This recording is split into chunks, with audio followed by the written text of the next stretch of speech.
Great.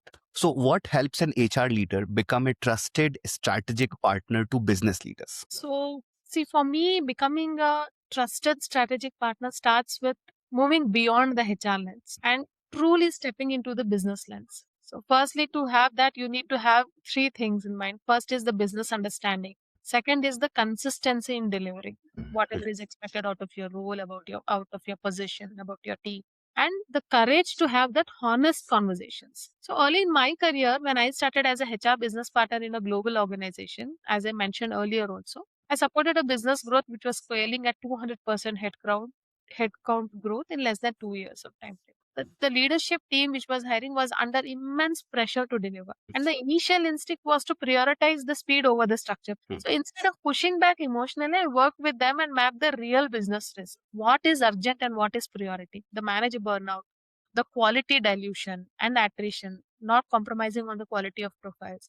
Prioritizing the work, what needs to be getting, what is urgent for the business, what the structure is looking for, and what is the vision you have and how far you can do it. So together we agreed on phased hiring, manager readiness checkpoints, and clear performance quadrants. So that experience taught me that leaders listen when HR speaks in the language of risk and outcomes rather than just about policies and process and procedures. So most recently, while leading the HR transformation, credibility came from delivery under pressure. So we committed to digitalizing the HR processes, strengthening the compliance, and improving the leadership capability, all while the business continued to scale. No disturbance to the business.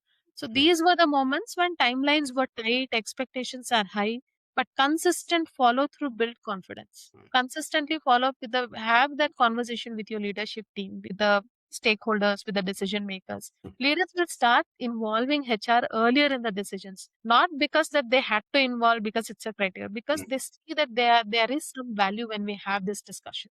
And second element is, as I mentioned, the consistency and delivery. Trust is not just built through the frameworks or the you have good intention, they will trust you. It's built when leaders see that as an HR, we are delivering on hiring commitments also. And we are sensitive for employee issues, on any change initiatives, and on governance. Especially during the growth or transformation, leaders will always remember who shows up reliably when decisions are difficult. Whether it is good, bad, or worse, we show up that yes, I committed this, these many things are happening, this has happened, this has not happened, this is a challenge, there will be a delay by 1 week. But that transparency is what they expect.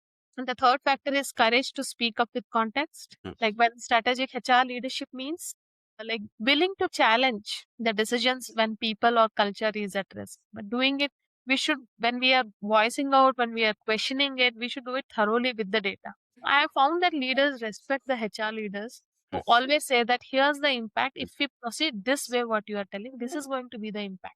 Rather than simply just saying, no, it's not working, this is not the way how it works, back up with your data and with your process, this is the impact, they will definitely respect it and they'll definitely accept it also. And senior leaders share sensitive information about performance, succession or conflict, handling that with integrity and confidentiality. That builds the long term trust. And that is something which cannot be forced. It comes naturally. So what I have learned is trust is built when leaders see that who understands the business, protects the enterprise, and enables the leadership, not just as a function that reacts after the decisions are made. That's the kind of partnership I continue to build quietly, consistently, and with intent.